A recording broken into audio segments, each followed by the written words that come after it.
Muitas coisas nem sempre acontecem da maneira que queremos. Muitas coisas nem sempre acontecem do jeito que queremos neste mundo caído e arruinado, não é verdade? Pois é o que nós vamos aprender hoje no nosso devocional diário da AD Holiness. Hoje é dia 29 de maio de 2025 e o tema de hoje é agarrado à esperança. Meus irmãos e irmãs, amigos e amigas, a paz do Senhor. Tudo bem com vocês? Família, tudo bem? Espero que sim. Então vamos lá para o nosso devocional de hoje. Hoje a história do nosso devocional fica com o nosso irmão James Bank. James Bank, ele tinha uma irmã e ele conta a história, a experiência que teve a sua irmã. No aniversário dela, o seu pai, que era um soldado da guerra americana, estava na guerra, mas antes dele viajar, antes dele ir, ele deixou o seu presente recomendado em um local. E aquela pessoa entregou o presente a ela e no presente tinha um bilhete dizendo para sua filha: agarre-se à esperança. E quando ela leu aquilo, ela dizia: meu pai está na guerra, mas ele vai voltar. Eu sei disso. Olha o presente que ele me mandou. E aquele presente ficou guardado por 10 longos anos. E aquela esperança brotou no coração daquela jovenzinha: papai vai voltar. E ela agarrava-se àquela esperança. Até que um certo dia, claro, seu pai volta e aquela sua esperança é cumprida. Nem sempre é fácil termos esperança no mundo em que vivemos, mas Deus, ele traz a esperança até nós, independente das circunstâncias, porque Deus, para agir, Deus para nos dar esperança, Deus para cumprir o seu propósito, Deus para cumprir a sua promessa, independe das circunstâncias à nossa volta. Por mais difícil e dolorida que a vida seja, a minha palavra nesta noite é: agarre-se à esperança. Abacuque, o profeta, sabia disso. E ele agarrou-se à esperança, ele agarrou-se em Deus de uma tal maneira que ele escreveu um dos poemas mais lindos da Bíblia. Ele escreveu a sua profecia em forma de canto e ele disse: ainda que a figueira não floresça, ainda que não haja fruto na vide, ainda que a lavoura não traga fruto, ainda que as vacas não dê os seus gados, não dê o seu leite, ainda que não haja vaca nos currais, todavia eu me agarro em Deus, eu me alegrarei no Deus da minha salvação. Eu marquei aqui no meu rascunho e ele fala: olha, ainda que a figueira não floresça, o produto da oliveira minta, a vide, né, a uva, não haja uva, não haja azeite, não haja trigo, não haja vaca, todavia eu me alegrarei no Senhor. Sabe qual era um dos nomes de Abacuque? Era agarra-se ou apega-se. Isso é o que significa o nome de Abacuque. Então vale a pena se apegar na esperança, vale a pena se apegar em Deus.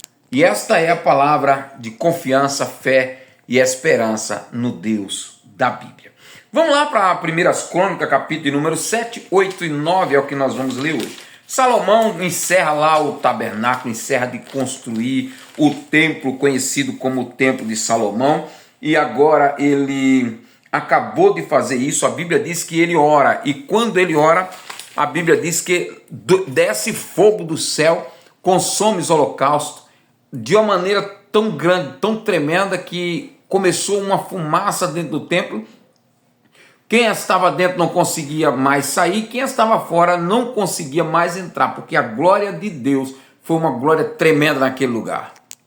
E o louvor daquele povo era que o Senhor é bom e o seu amor dura para sempre. Diz aí o capítulo número 7 que Salomão fez um sacrifício e ofereceu naquele sacrifício 22 mil bois e 120 mil ovelhas. É como já disse algumas vezes, esta palavra é sacrifício para dedéu, né, irmãos? Às vezes nós não queremos oferecer uma unha ao Senhor. Tem pessoas que são tão, sabe, mão de vaca. Tem pessoas que são tão ruim, que não oferece uma prata, uma moeda furada. Se ele tiver com dinheiro de moeda, sabe, de cédula. O dinheiro que ele vai dar na salva é o dinheiro de menor valor e aquela mais amassada que tiver. Salomão, Davi, ele dava as melhores ofertas. Eu já tive me pegando com alguns amigos, conversando com eles sobre quais são o princípio, porque a Bíblia diz, já lemos isso em 1 Crônicas, capítulo 29, que honra e riquezas vêm de Deus. É Deus que enriquece o homem, é Deus que empobrece, é Deus que levanta, é Deus que abate. E então já tive algumas vezes se perguntando assim, quais são os critérios que Deus usa para tornar uma pessoa rica, para tornar uma pessoa abastada, para tornar uma pessoa próspera financeiramente, né? Porque ser rico a gente às vezes só quer levar para o lado espiritual, para o lado da saúde. É fato, é verdade. Mas Jó não era só no lado da saúde. Jó era um homem rico em dinheiro, em condição física. Salomão, um homem rico. Abraão, um homem rico. E muitos daí, homens ricos. Então aí a pergunta é, quais são os critérios que Deus usa para enriquecer de tal maneira um homem, a ponto dele oferecer, por exemplo, 1000 sacrifícios de bois, sabe? 122, não é 1000, 22.000 bois e 120.000 ovelhas. Tem que ser um homem para ter bala na agulha, não é verdade? Eu tenho certeza que um dos princípios é você ter a mão aberta. O pastor Daniel Venino Apolinário sempre dizia, quando você está com a mão aberta para ofertar, você fica com a mão aberta para receber. Deus não fica devendo nada a ninguém. Capítulo 7 ainda tem algumas ideias condicional ao homem. Deus disse para Salomão, olha, meus olhos vão estar atentos para a oração que vocês fizeram nesse lugar. Eu vou estar atento. Se o meu povo, se o meu povo, aí o se é condicional. Se humilhar, 2, se orar, 3, se me buscar, 4, se arrepender, 5, eu ouvirei dos céus, perdoarei os seus pecados, sararei sua terra, e daí por diante. Que capítulo maravilhoso! Vale a pena ler e decorar esse capítulo também de 2 Crônicas, capítulo 7. Capítulo número 8 de 2 Crônicas, Salomão usando aquela estratégia que Davi deu, da organização do templo, organização do sacerdote, organização do levita. Ele continua aí com as organizações de uma forma tremenda. Salomão, ele fez um palácio também para sua esposa, ele casou-se com a filha de Faraó, então ele teve um entendimento, não é certo que ela more no palácio do rei Davi, porque lá naquele palácio tem lá a arca do Senhor, e ela não pode ficar lá. Então ele fez um palácio e transferiu ela para aquele palácio, antes mesmo de fazer o templo do Senhor. Salomão fez o lançamento de alguns navios, eu achei interessante. Não sei se você já viu algum lançamento de navio, eu já vi. É uma coisa linda, um mar de água sai jogando assim, uma coisa linda quando o navio é lançado no mar. E a Bíblia diz que ele ganhou alguns navios do rei Tiro, né? O rei de Tiro, que era Irão, e ele ganhou alguns navios e ele foi fazer o lançamento desses navios. Esses navios iam para Ofir, uma cidade longe, e trazia de lá ouro. A cada 3 anos eles voltavam carregados de ouro. Quem eram os comandantes, os marinheiros, era o povo de Irão. Capítulo número 9, uma mulher chamada, era rainha de Sabá. Ela veio de longe para visitar a Salomão. O texto bíblico chega a dizer que Salomão era um rei, que ele reinava sobre muitos reis.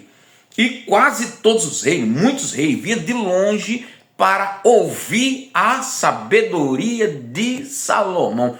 Como é bom quando você encontra alguém sábio segundo a Bíblia, sábio segundo a palavra de Deus, e você começa ouvindo. E o texto bíblico diz assim, anda com um sábio e você será sábio como ele. Anda com um tolo e você vai ser mais tolo do que ele. Então, os reis naquela época iam tudo lá para Jerusalém para falar com Salomão, para ouvir a sabedoria, para ouvir as palavras que Deus colocava nos lábios de Salomão. Inclusive esta mulher que era uma rainha de Sabá, muito longe na África, ela leva para Salomão alguns presentes, ela leva perfume, ela leva muito ouro e ela leva pedras preciosas. Quando ela está lá, ela faz perguntas a Salomão perguntas difíceis. Salomão respondeu todas. Então todas as perguntas que vinha, ela perguntava e ele respondia. Sabe o que ela disse no final? Olha, eu vim porque eu ouvi falar muito bem de você, e eu vim. Mas aquilo que me falaram lá na minha terra não é nem a metade do que eu ouço da tua boca, da tua voz. Como são felizes os teus funcionários, como são felizes as pessoas que sentam na tua mesa e ficam te ouvindo. Bendito seja o Senhor, o Deus de Israel. Eita, coisa tremenda. Aí ela volta para a sua cidade, e quando ela volta para a sua cidade, a Bíblia diz que Salomão dá para aquela mulher também vários presentes, inclusive alguns ela até pediu. E o texto, o capítulo número 9, finaliza aí a história de Salomão, falando sobre a riqueza dele. O homem tornou-se muito rico, vinha presentes de tudo quanto é lugar para Salomão, e Salomão enriqueceu muito. Deus abençoou Salomão. Vamos para frente? Agora, alguém que foi abençoado também com a grande bênção de Deus. Se apegue-se ao Senhor. Esse é o tema de hoje. Salomão foi um homem que se apegou a Deus, tá? E agora mais um aí que era apegado a Deus também. O nome dele está no livro de João, Evangelho de Jesus Cristo, segundo o evangelista João, no capítulo número 11, versículo do 1 ao 29. Vai falar da história de um homem chamado Lázaro. Lázaro, ele era irmão de Marta e Maria. Maria era aquela mulher que, quando Jesus estava na casa de um certo Simão, ela derramou um frasco de alabastro, né, sobre os pés de Jesus, e depois ela secou com os seus cabelos. A Bíblia diz que o seu irmão Lázaro havia morrido. A notícia chegou até Jesus dizendo antes que ele estava enfermo. Jesus disse para os seus discípulos 2 dias depois: olha, nós vamos para a Judéia, porque Lázaro está doente, está dormindo.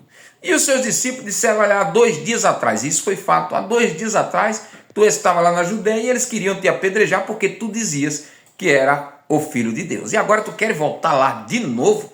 Aí Jesus disse para ele: olha, o dia tem 12 horas, quando a gente pode trabalhar durante o dia, mas a noite vem enquanto a gente não pode trabalhar. Nós vamos para lá porque Lázaro está doente, está dormindo. E eles disseram: se está dormindo, está bem.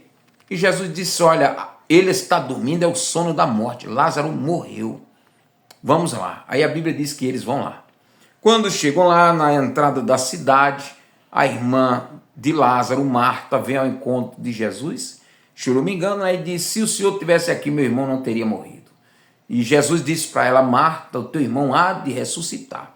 Eu sei que ele há de ressuscitar na ressurreição do último dia. Jesus disse para ela: Marta, aqueles que creem em mim não morrerá, e aqueles que creem em mim, ainda que esteja morto, viverá.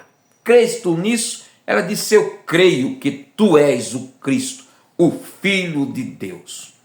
E a Bíblia diz que quando Maria, sua irmã, não estava ali, Maria, sua irmã, estava em casa. Ela corre lá e avisa para Maria: o mestre está aqui e te chama. Daqui a pouco, Maria vai ao encontro de Jesus nos próximos capítulos. Um grande abraço a todos, fique na paz do Senhor. Amanhã tem mais.